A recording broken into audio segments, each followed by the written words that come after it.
We have a system in which we make money off of the death of animals, diseases for human beings, and destruction of the planet.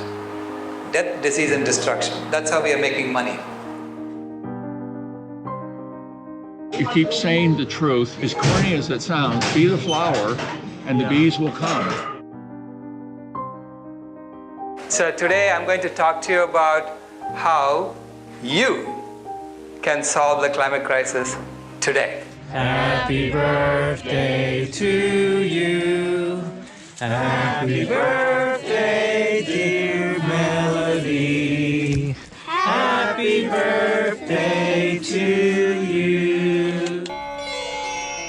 A few days after Melody's 7th birthday, I traveled solo back to India, where some of A Prayer for Compassion was filmed. There I joined Dr. Sailesh Rao for 3 weeks in 9 cities of his 14-city Compassion and Action tour, where we screened the film and Dr. Rao gave 2 to 4 lectures a day at primary schools, colleges, temples, and community centers. Be ready for adventure. I am ready for adventure.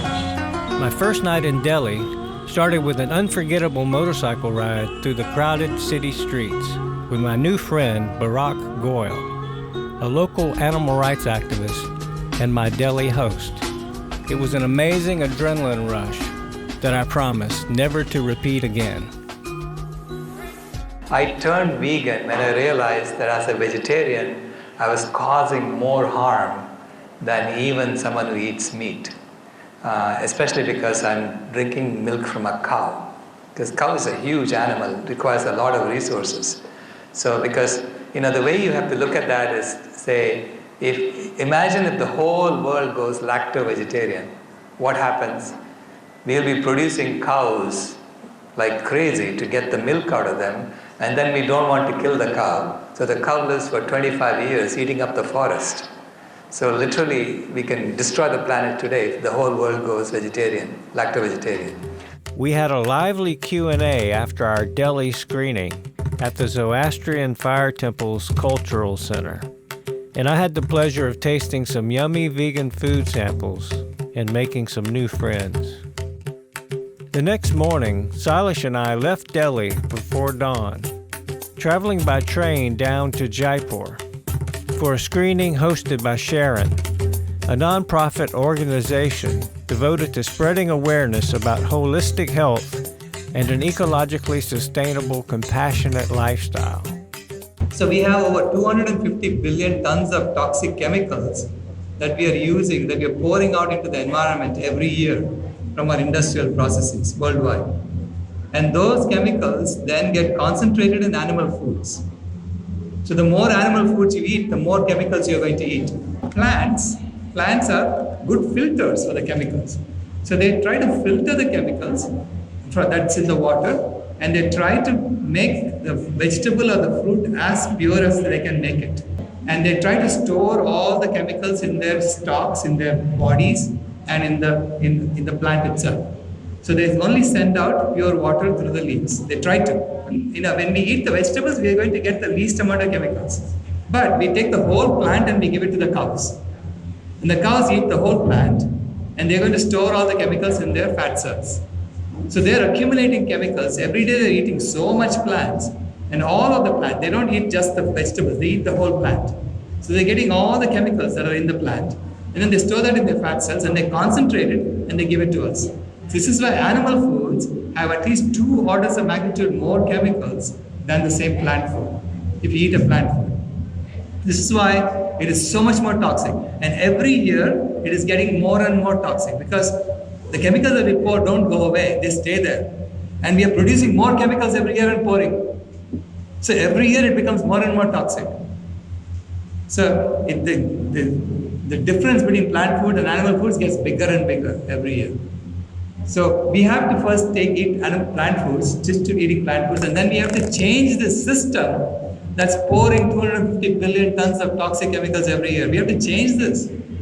We cannot keep doing this to our planet and expect to thrive as a species.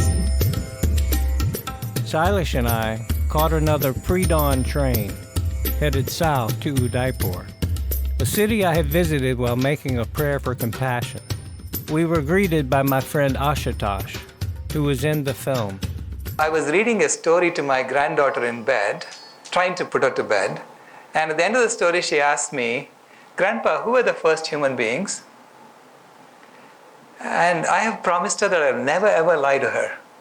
So I said, okay, I'm going to explain to you how evolution happens.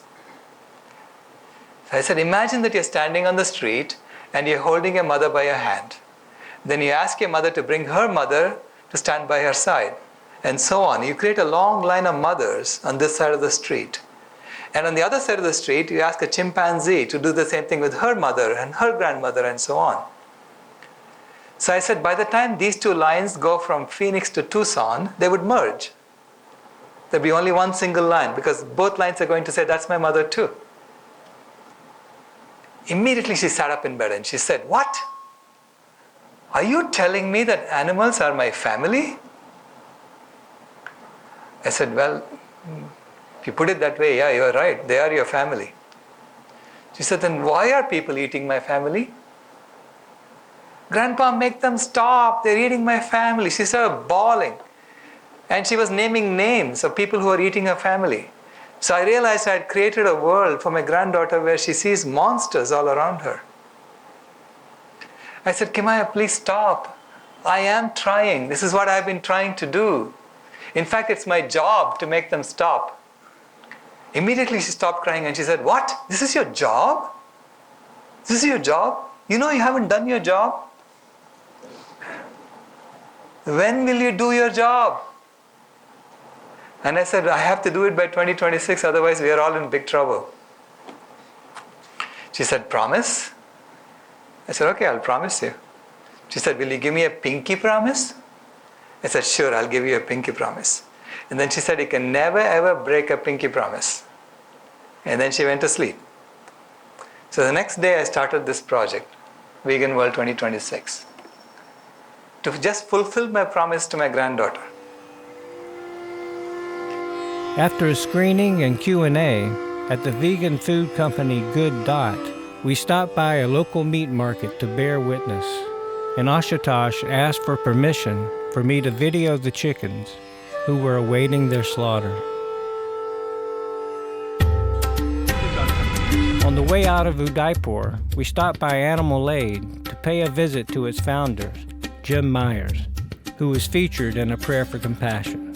Which we didn't even dream that we'd ever get enough people to actually organize a day and have people come. But if you don't do that, these are the people that call other people that maybe never come back or help Animal Aid directly, but go back to their countries and get involved in animal whatever, veganism, all of these things. So that's been spectacular. So look, I just blessings to all of you and your good work. After we left Animal Aid, Bharat drove us through the night down miles of dark and bumpy roads to the city of Ahmedabad. Mahatma Gandhi in 1914, if you look at the way he was dressed, he was a lawyer. He was wearing a suit and tie. And then by 1919, he started the Khadi movement. And in the Khadi movement, he convinced the people of India to start wearing clothes made by Indians in India and stop wearing British clothes. At first, people laughed at him. How can you take on the mightiest empire the world has ever seen by changing your clothes? How is this possible? But enough people, bought into it, and they helped him. And by 1930, you can see everyone in the Salt March wearing Khadi clothes. So Khadi was common throughout India by 1930. In 11 years, he just changed our mindset. And the British government was on its knees begging to negotiate with him. Because the textile industry was the largest industry in England at that time. And he made that industry go bankrupt. Okay? So that was the beginning of the roundtable conferences and the road to Indian independence. So there was a massive change in personal habits that caused a change in society. In the same way, we have to do this for the environment. And now it is worldwide. It's not just India. People all over the world have to change. We have to change our personal habits so that we get a social change. Because as more and more people go vegan, we are demanding that the corporations change. And the corporations are forced to change, just like what happened to the Khadi movement of Gandhi. One of the special moments in the journey was when Pareen Sachdeva, who organized and managed our Compassion and Action tour, surprised Sailesh and me by secretly traveling to Ahmedabad to join us. This is why 3 years ago or 4 years ago, I remember coming to India and all these potato farmers were committing suicide because they grew too many potatoes. This is the game we are playing. Game which discourages natural abundance and it creates artificial scarcity. This is our food system in which we have abundant amount of food. We take that and we feed it to our animals so that we get scarcity at the end of it. So we artificially create scarcity from natural abundance. Hi everyone. Hello. आपको देख के बहुत अच्छा लग रहा है. Veganism means you are not using animals for any purpose whatsoever. Try not to use animals for any purpose whatsoever. And it is spreading in the West really fast. It's the fastest growing social justice movement in the world today. We are here in India to talk to you about this because we don't want you to be left behind. It's happening around the world. While in Ahmedabad, we took some time out and paid a visit to Gandhi's ashram in Sabarmati, where in March of 1930, Gandhi began the legendary 241-mile salt march to the coastal town of Dandi. Hello, good morning, or good afternoon. It's night. Oh, good night, sweet pea. It's morning here. Uh-oh, you still there? We look poor connection. You're having a good week?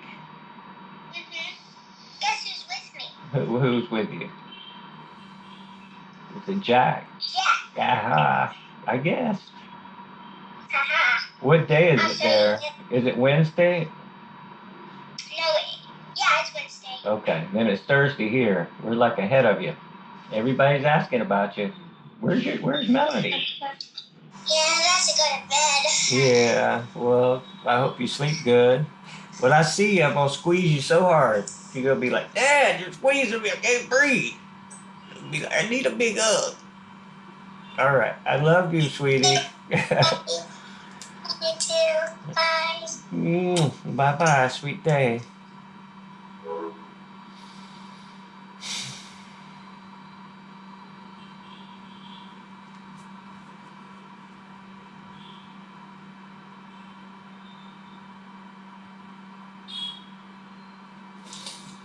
This is the hardest part. I still got 2 weeks to go.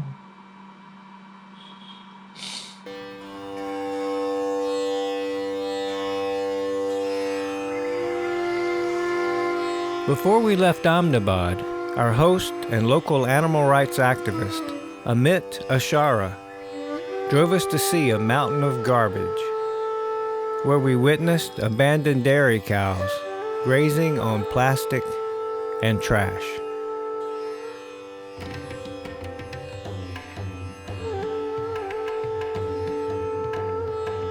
Where are we going? Huh? Where are we going? Going this way. But what's town or what city? It's Vadodara. How do you say it? Vadodara. Vadodara? Vadodara. Vadodara. Or Baroda. Baroda. Dude, I gotta work on that one. I gotta practice. Always on the phone in all of your shots. I know, and you're in the dark too. What's up? Look, All right. Good. Hey. All right. Good. We're off to see the wizard.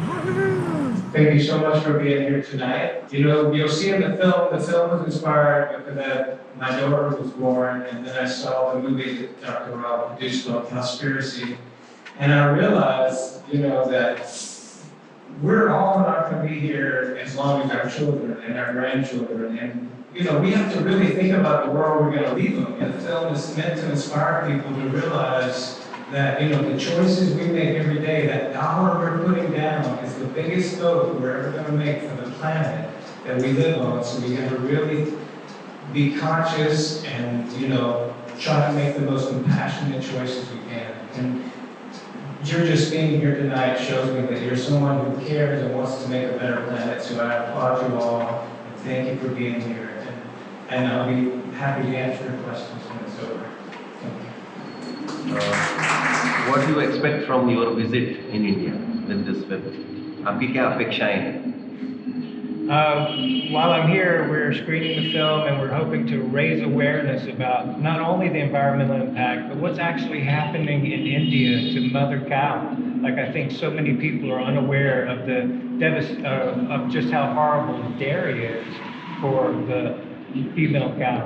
And we're also making a new movie called Compassion in Action that documents the journey that we're on. So I didn't know what a vegan was. This was in 2005, before YouTube, and so I knew what a vegetarian was. So as I was meditating every day, I started feeling like the food I was eating had energy, and it had like sadness, and and I felt like a lot of the anxiety and things I'd experienced was coming from this misery that I was eating. Like, it just kind of clicked in some way. So I decided to be vegetarian. And the first week I was vegetarian, I went to a deli and like a little bodega, what do you call them, where they sell food, and I ordered some food and I said, make it vegetarian. And the guy behind the counter was not vegetarian or anything, but he said, vegetarian or vegan? And I said, vegan? He's like, is that Star Trek? I mean, what is that? I didn't know what that was. I was like, what is that? And he said, that means no animal products. And something inside of me thought, wow, if people are doing that, there must be a good reason. And I said, make it vegan. And I've been vegan ever since. After the screening, we drove through the night to Surat, where we visited the Sanskar Bharti School, where Dr. Rao spoke to the students about the environmental crisis and changes we all need to be making in order to heal the planet. We are mammals, yeah? Cows are mammals, bears are mammals, dogs are mammals. When does a mammal drink milk?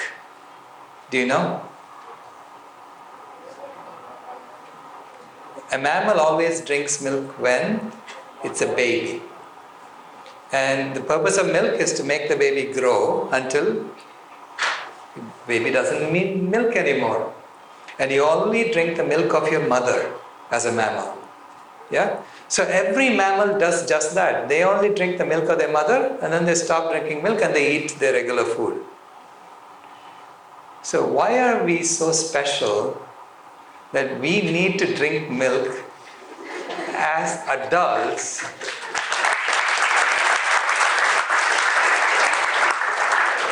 and that too the milk of another species? Isn't that crazy? But we have been doing this for so long. We've been doing such a crazy thing for so long. Every other mammal is looking at us saying, what is wrong with this mammal? After a quick lunch in the office of Jagdish Italia, one of the school's trustees, Sailesh and the other activists gave him more details about how animal agriculture is destroying the environment. And before we left, I asked him to consider removing all dairy products from the school.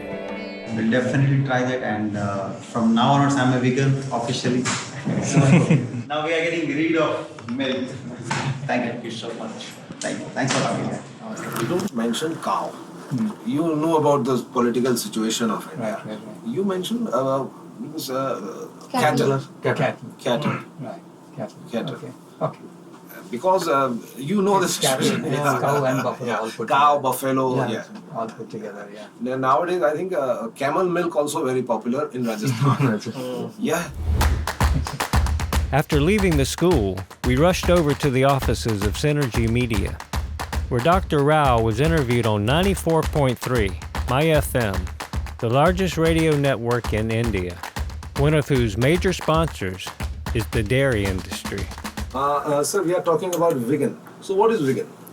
Veganism is a way of living where you choose never to deliberately hurt an innocent animal unnecessarily. तो उसमें मैंने ये भी सुना है कि वो दूध भी पीना मना है. दूध भी नहीं और अंडे भी नहीं. So no eggs, no milk. तो लोग तो बोलते हैं कि दूध पीने से ताकत आती है, तो ये चीज़ क्या है? दूध पीने से लिए just to produce the milk, you have to keep impregnating cows. And then we vegetarians don't want to kill the cow. Right. So we don't kill the cow lives for 25 years, eating up the forest. And when the cow is finished eating up the forest, there's nothing for the deer to eat. So the deer dies. When the deer dies, the tiger dies. So the whole ecosystem is affected by us consuming milk. As a Hindu, I was taught that God is always in charge. So there is nothing wrong. We just have to change, transform ourselves according to what the circumstances. And we were also taught Vasudhaiva Kutumbakam. Yeah. The whole world is one family. It's not just all of human beings, it's all animals. All of us put together is one family. Right. So we have to treat our family with respect, with dignity, and not exploit them. And when we transition to that, the whole world will be fine. The planet will be fine. See, because as human beings, we have the power to cause climate change, which means we also have the power to heal the climate. Right. Right?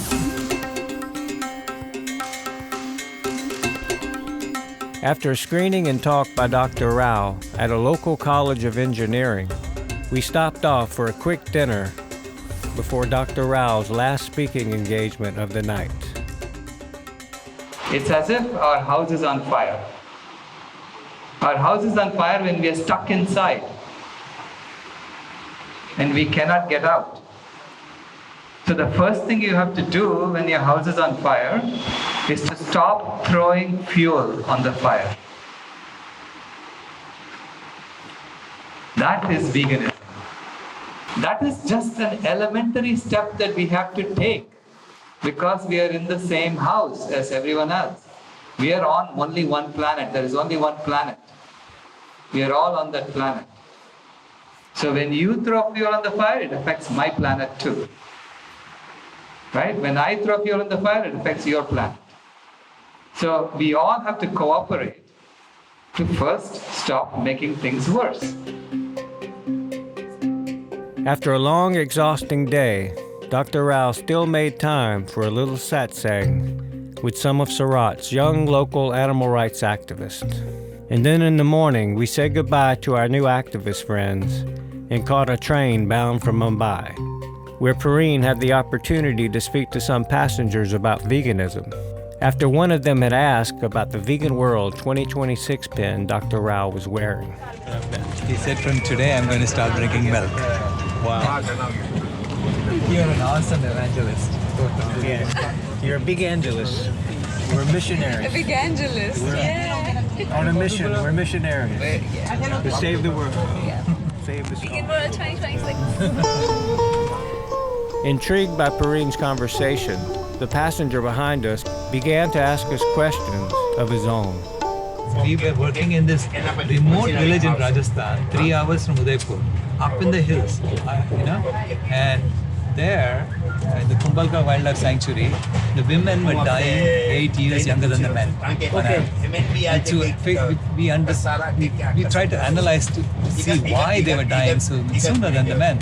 And it turned out to be mainly because they were cooking. They were the ones who cooked in the family. And they were burning wood for cooking. So we analyzed the smoke in the wood. And the smoke in the wood is full of industrial toxins. In this remote village in Rajasthan, it's full of industrial toxins. This is again you're taking because of trees? Because the toxins are going up in the air, they're coming down in the rain everywhere. They did an analysis of dioxins in the US. The USDA did that. The number one source of dioxin was fish. Dioxin is? Dioxin is one of the strongest carcinogens known to man. The strongest? Carcinogen. What is that? It's a cancer-causing substance known to man. Okay. And that is in fish? Number one source is fish. Number two source is eggs. Number three source is cheese. Number four source is cheese. Well, cheese is concentrated milk. Number four source is beef. Food is life for cheese.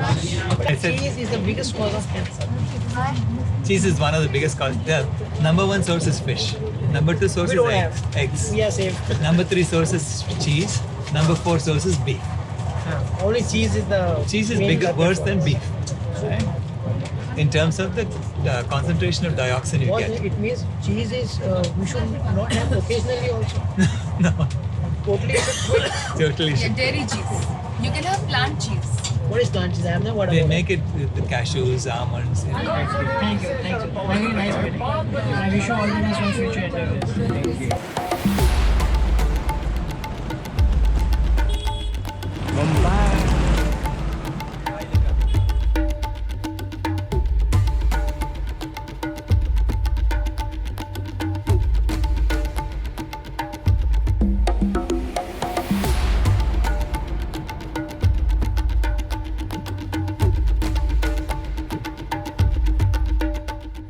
Can you just make a movie which can inspire the children to become a vegan?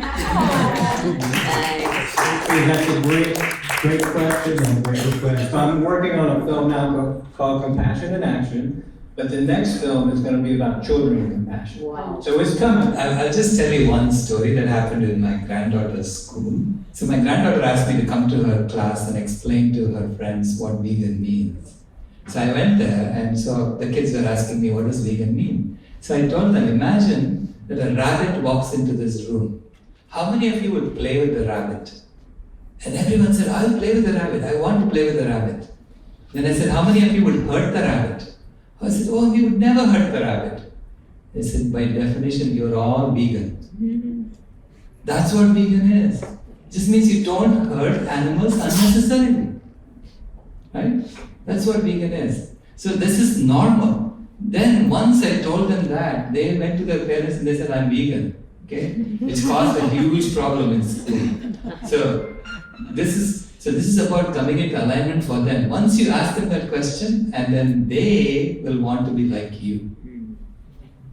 So now all my granddaughter's friends want to be like her. And one of my friends, she's my best friend, and she was a pure non-vegetarian, and she was like, even I'm feeling bad for the animals now, and she became a vegan.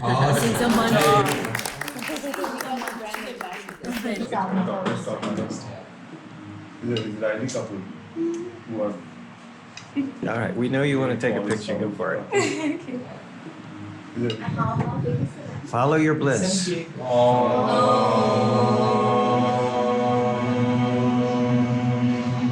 Thank you for this wonderful food and for this wonderful friendship and together, and let us be blessed today as we go forth and bring more and more vegans into our tribe. After a lovely breakfast with our Mumbai host, we enjoyed some much-earned downtime by taking a ferry to the global Vipassana Pagoda for a couple of relaxing hours before traveling back to the city for Dr. Rao to give his presentation on how not to go extinct. There are like 200 and odd questions, 220 odd questions that we have come up with on what does the transition look like to a vegan world and what does a vegan world look like when we get there. And so we are addressing these questions. So that requires us to do research work. And so we need multidisciplinary people to work on this. It's not a one-man show, you know. It really has to be all of us coming together. Integration of so many. Integration of so many people's wisdom. Yeah, that's what's going on in the working groups. And then once you know what to do, then you form task forces and execute on it. Krishna Kirtana Ganana Kanapano. The next day, we visited one of the International Society for Krishna Consciousness food relief kitchens that helps provide over 1.2 million meals to children throughout India every single day. So this is where the rice is getting cooked. Cooking is done through steam. And now this rice would be drained off. This is a large sieve that is there. In this sieve, the water would drain off, the excess water would drain off, and then it would be ready to be filled into containers. So from this kitchen, we are feeding 60,000 children from this kitchen every day, twice a day. You know, in fact, we have 2 rounds of food that is getting cooked. This is the second round.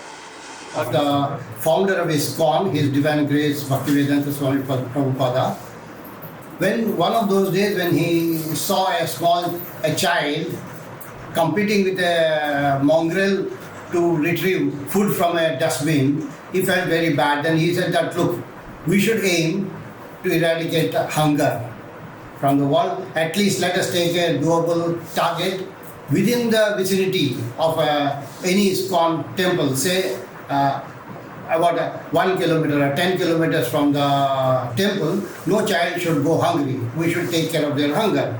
So this was his wish. So in line with this, in 2004, when the government, one of the government bodies asked ISKCON whether we can take care of or implement the midday meal scheme for a few children in a school. It was started, and it was started with a small activity way back in 2004. It has now grown to providing midday meal to about 1 million children plus, spread over 7 states and about 20 plus kitchens. After touring the kitchen, we had the honor of tagging along to one of the schools who receives food relief. These are all children from very, very poor background, slum area, destitute children.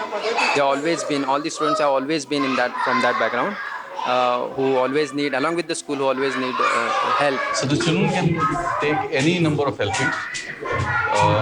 They can also come back again, take more, and then even at times carry it back home also.